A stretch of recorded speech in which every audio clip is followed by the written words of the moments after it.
थोड़ी देर पम्मी चुप रही, फिर बोली, क्या बताया था उन्होंने हमारे बारे में? ओह तमाम। एक दिन शाम को तो हम लोग आप ही के बारे में बात करते रहे, आपके भाई के बारे में बताते रहे, फिर आपके काम के बारे में बताया कि आप कितना तेज टाइप करती हैं, फिर आपकी रुचियों के बारे में बताया कि आपको साहित्य से बहुत शौक नहीं है और आप शादी से बेहद नफरत करती हैं और आप ज़्यादा मिलती जुलती नहीं, बाहर आती जाती नहीं। और मिस डिक्रूज़, ना आप पम्मी कहिए मुझे। हाँ तो मिस पम्मी, शायद इसीलिए आप उसे इतनी अच्छी लगी कि आप कहीं आती जाती नहीं। वह लड़कियों को आना जाना और आज़ादी बहुत पसंद नहीं करते हैं, सुधा बोली। नहीं, वह ठीक सोचता है, पम्मी बोली। मैं शादी और तलाक के बाद इसी नतीजे पर पहुंची हूँ कि 14 बरस से 34 बरस तक लड़कियों को बहुत शासन में रहना चाहिए, पम्मी ने गंभीरता से कहा। एक ईसाई मेम के मुंह से यह आवाज़ सुनकर सुधा दंग रह गई। क्यों, उसने पूछा। इसीलिए कि इस उम्र में लड़कियां बहुत नादान होती हैं और जो कोई भी चार मीठी बातें करता है लड़कियां समझती हैं कि इससे ज़्यादा प्यार उन्हें कोई नहीं कर सकता।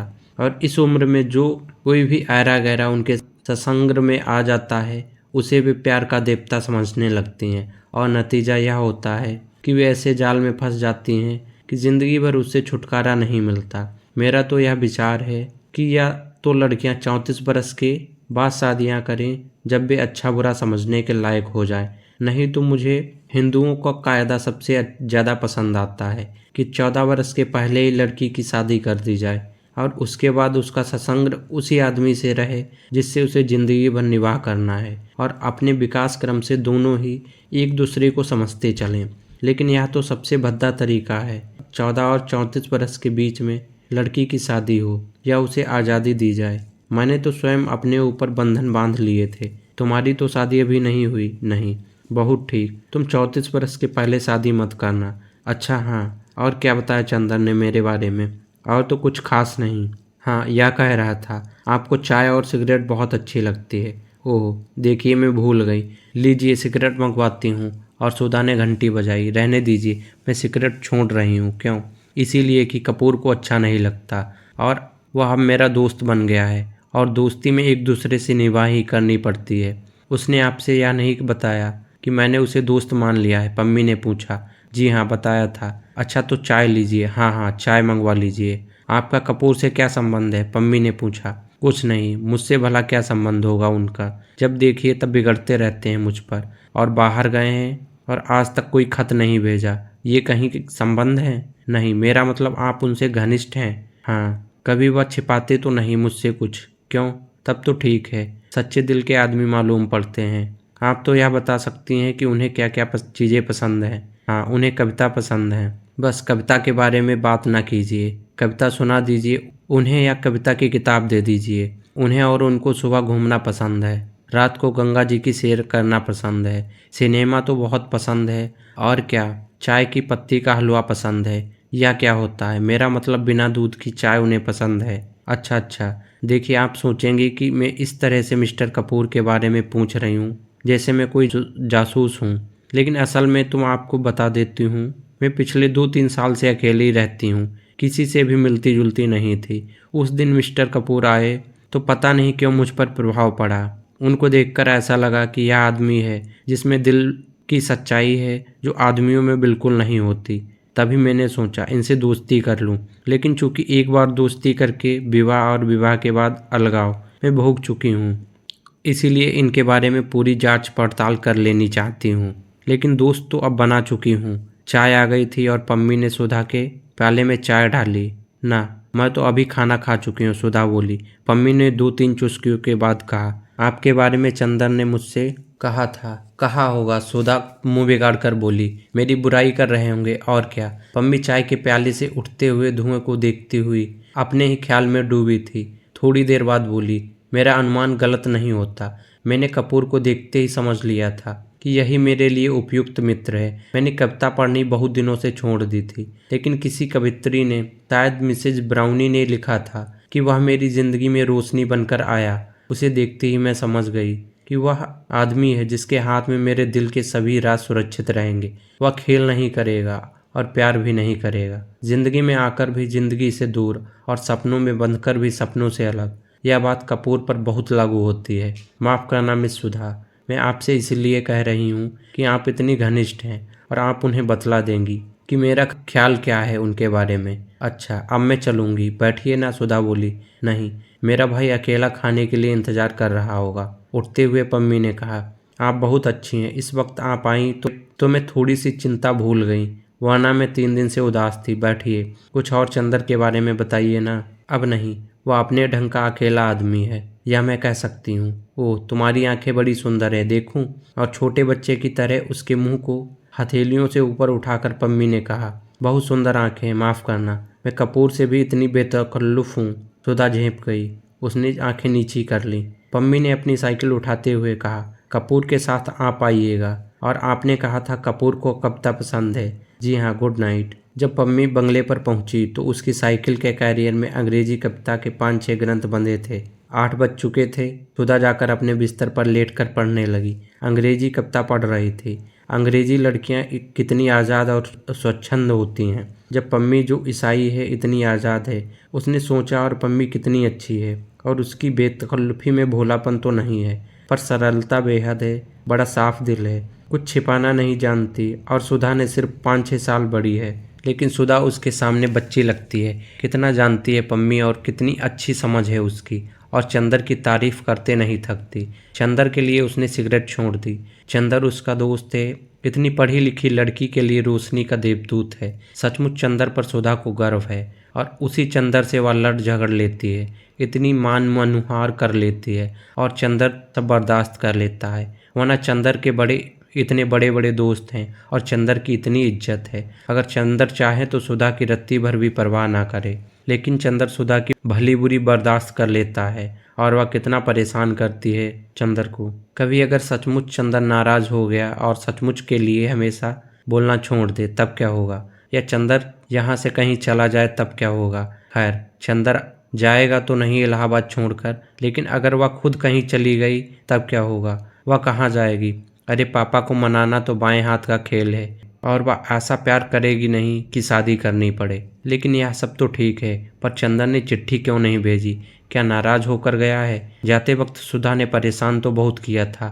होलडाल की पेटी का बकसुआ खोल दिया था, और उठाते ही चंदर के हाथ से सब कपड़े बिखर गए। चंदर कुछ नहीं बोला, लेकिन जाते समय उसने सुधा को डांटा भी नहीं, और ना ही समझाया कि घर का ख्याल रखना, अकेले घूमना मत, महाराजन से लड़ना मत, पढ़ते रहना। इससे सुधा समझ तो गई थी कि वह नाराज है, लेकिन कुछ कहा नहीं। लेकिन चंदर को खत तो भेजना चाहिए था, चाहे गुस्से का ही खत क्यों ना होता। बिना खत के मन उसका कितना घबरा रहा है, और क्या चंदर को मालूम नहीं होगा? या कैसे हो सकता है? जब इतनी दूर बैठे हुए सुधा को मालूम हो गया कि चंदर नाखुश है, तो क्या चंदर को नहीं मालूम होगा कि सुधा का मन उदास हो गया है? जरूर मालूम होगा। सोचते सोचते उसे कब नींद आ गई, उसे पता ही नहीं चला।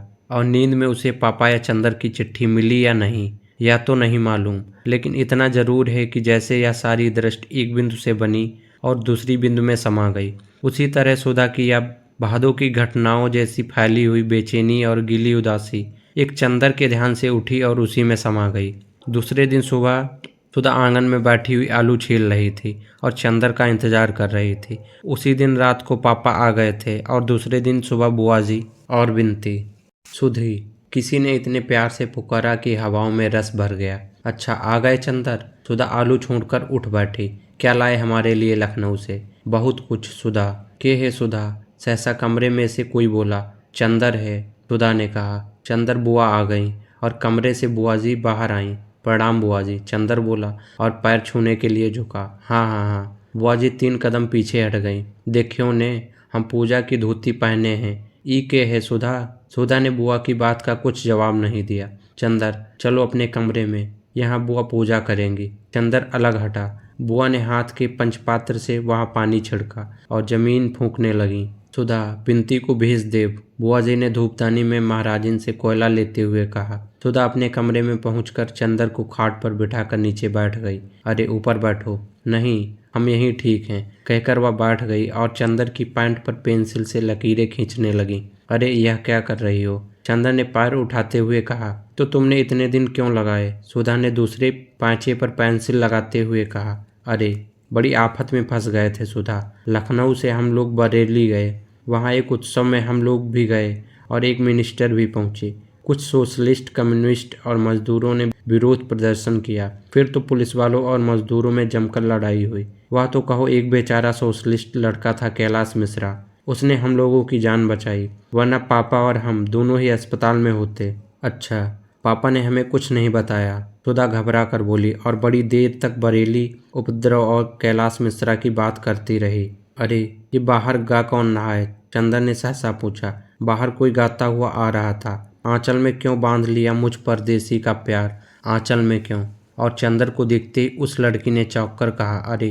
क्षण भर स्तब्ध और फिर शर्म से लाल होकर बाहर भाग गई। अरे भागती क्यों है? यही तो है चंदर, सुधा ने कहा। लड़की बाहर रुक गई और गर्दन हिलाकर इशारे से कहा, मैं नहीं आऊंगी, मुझे शर्म लगती है। अरे चलिए आप, देखो हम अभी पकड़ लाते हैं, बड़ी झक्की है यह, कहकर सुधा उठी। वह फिर भागी। सुधा पीछे पीछे भागी। थोड़ी देर बाद सुधा अंदर आई तो सुधा के हाथ में उस लड़की की चोटी और वह बेचारी बुरी तरह अस्त व्यस्त थी। दांत से अपने आंचल का छोर दबाए हुए थी। बाल की 2-3 लटें मुंह पर झुक रही थीं और लाज के मारे सिमटी जा रही थी। और आंखें थी कि मुस्कुराए या रोएं या तय ही नहीं कर पा रही थीं। देखो चंदर देखो, सुधा हाँफ रही थी। यही है बिनती मुटकी कहीं की, इतनी मोटी है कि दम निकल गया हमारा। सुधा बुरी तरह हाँफ रही थी। चंदर ने देखा, बेचारी की बुरी हालत थी। मोटी तो बहुत नहीं थी, पर हाँ, गांव की तंदुरुस्त थी। लाल चेहरा, जिसे शर्म ने तो दुगना बना दिया था। एक हाथ से अपनी चोटी पकड़े थी, दूसरे हाथ से अपने कपड़े ठीक कर रही थी और दांत से आंचल पकड़े थी। छोड़ दो उसे, या क्या है सुधा, बड़ी जंगली हो तुम, चंदर ने डांट कर कहा। जंगली मैं हूँ या यह? चोटी छोड़कर सुधा बोली। यह देखो, दांत काट लिया है इसने। सचमुच सुधा के कंधे पर दांत के निशान बने हुए थे। चंदर इस भावना पर बेहताशा हंसने लगा कि इतनी बड़ी लड़की दांत काट सकती है। क्यों जी, बड़ी हो गई हो, दांत काटती हो? उसकी हंसी रुक नहीं रही थी। सचमुच यह तो बड़े मजे की लड़की है, बिनती है इसका नाम। क्यों रे, महुआ बीनती थी क्या वहाँ, जो बुआ जी ने बिनती नाम रखा है? वह पल्ला ठीक से ओढ़ चुकी थी, बोली नमस्ते। चंदर और सुधा दोनों हंस पड़े। अब इतनी देर बाद याद आई। चंदर और भी हंसने लगा। बिनती है बिनती, बुआ की आवाज़ आई।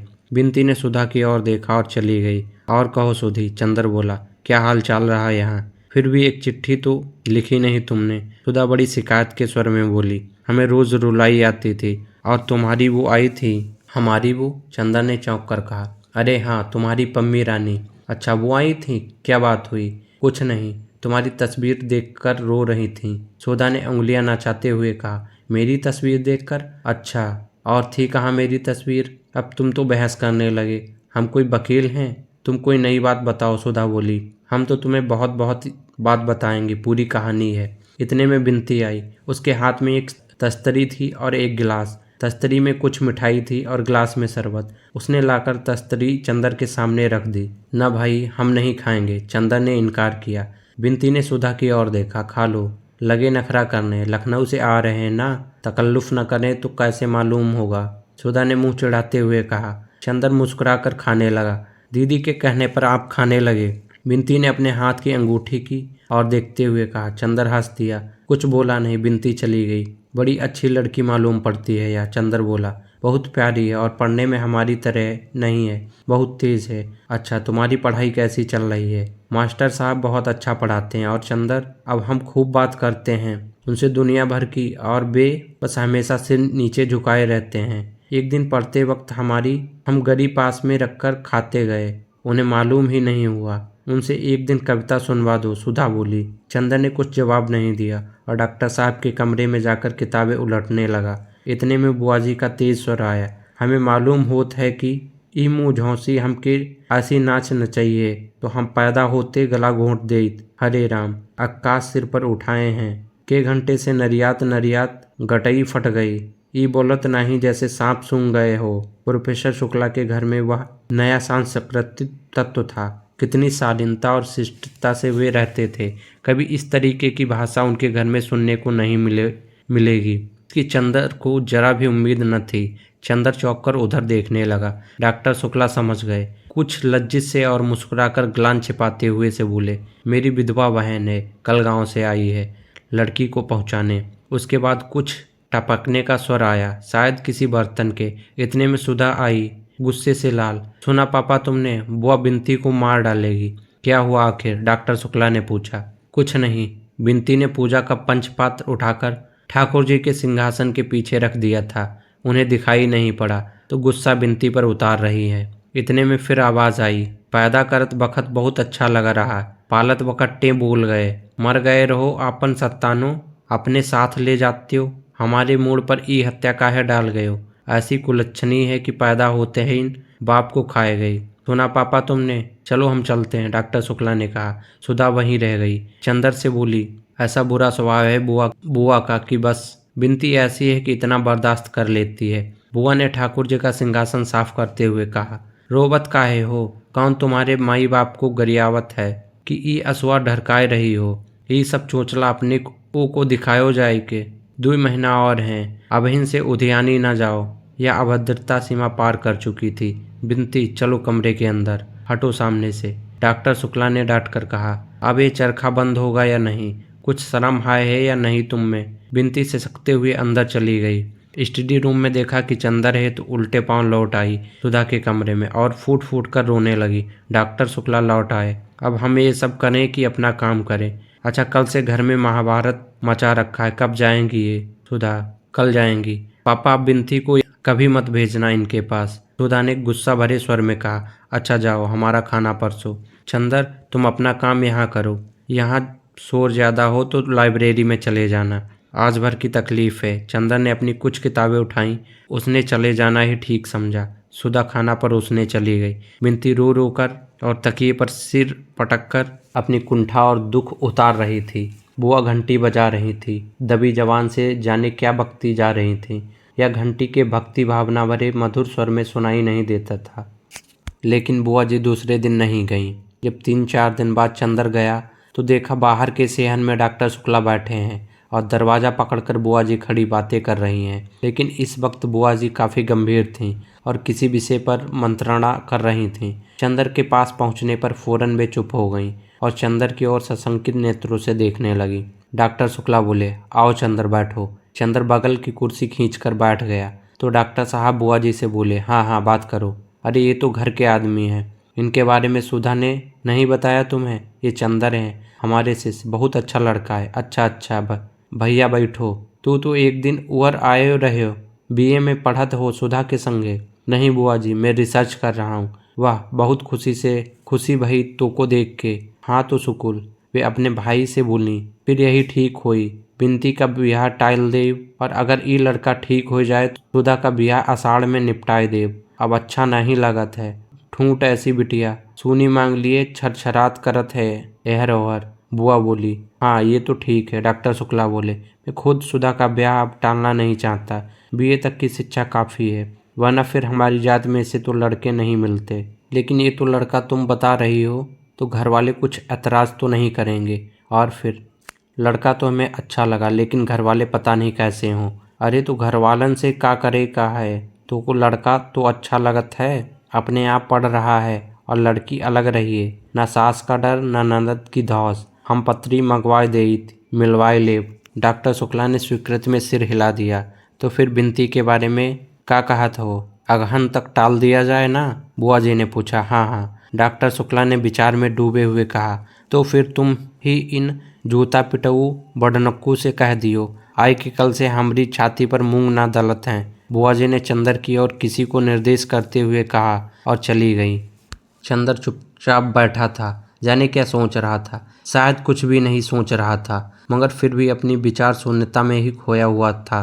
जब डॉक्टर शुक्ला उसकी ओर मुड़े और कहा चंदर, तो वह एकदम से चौंक गया और जाने किस दुनिया से लौट आया। डॉक्टर शुक्ला ने कहा, अरे तुम्हारी तबीयत खराब है क्या?